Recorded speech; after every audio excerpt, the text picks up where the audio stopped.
শহীদ বুদ্ধিজীবী দিবস উপলক্ষে খাগড়াছড়িতে আলোচনা সভা অনুষ্ঠিত হয়েছে। রবিবার 14 ডিসেম্বর সকালে জেলা প্রশাসনের উদ্যোগে জেলা প্রশাসন সম্মেলন কক্ষে এ সভার আয়োজন করা হয়। আলোচনা সভায় খাগড়াছড়ি পৌর প্রশাসক ও অতিরিক্ত জেলা ম্যাজিস্ট্রেট হাসান মারুফের সভাপতিত্বে প্রধান অতিথি হিসেবে বক্তব্য রাখেন জেলা প্রশাসক মোহাম্মদ আনোয়ার সাদাত।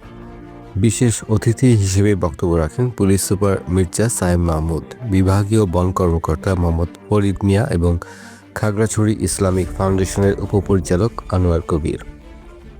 মুক্ত আলোচনা পর্বে বক্তারা 1971 সালের 14 ডিসেম্বর পাকিস্তানি হানাদার বাহিনীর দোসর আল বদর বাহিনীর হাতে দেশে সূর্য সন্তান বুদ্ধিজীবীদের নির্মম হত্যাযজ্ঞের বর্ণনা তুলে ধরেন। তারা বলেন, বুদ্ধিজীবী হত্যাকাণ্ড ছিল স্বাধীন বাংলাদেশকে মেধাশূন্য করার একটি সুপরিকল্পিত ষড়যন্ত্র।